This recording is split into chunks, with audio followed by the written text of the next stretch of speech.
Prokasar Jindabad. Prokasar Jindabad. Rama Maulana Jindabad. Rama Maulana Jindabad.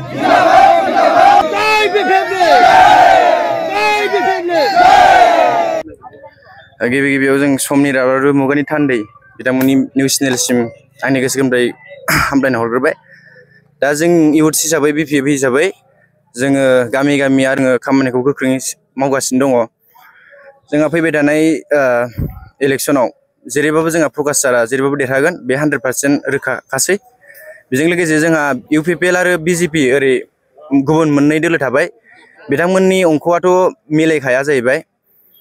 जोंहा UPPL हिसाबैथ' गोबां जोंनि इउथ्सफोरखौ गोबां थगायबोबाय। फैबाय थानाय 5 बोसोराव जों इउथ्सफोरखौ गोबां बायदिसिना रोखोमनि सिगां थांखि माखासे बिथांखि भिजनफोर लादोंमोन प्रमद सारा।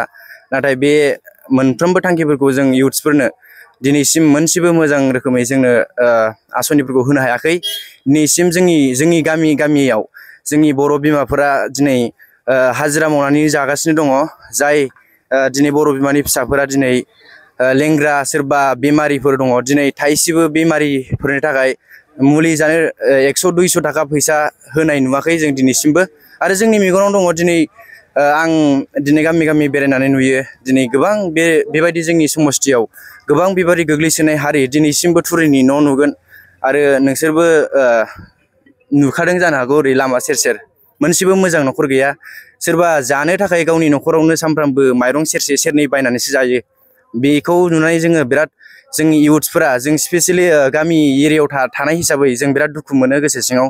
जोङो बे दुखु मोनब्लाबो जोङो हेल्प होनो थाखाय जोंनि आखायाव थाइसेबो गैया। मानो होनबा जोंबो दा इउथ्ससो थाइसेबो जेबो फैसा थाखानि थाखाय जेबो इनकाम गैया।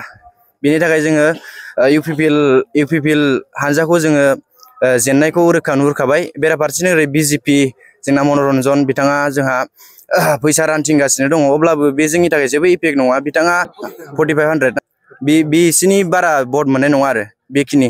जोंहा बिपिएफ हान्जाया जोंहा जेबो गिनांगौ गैया।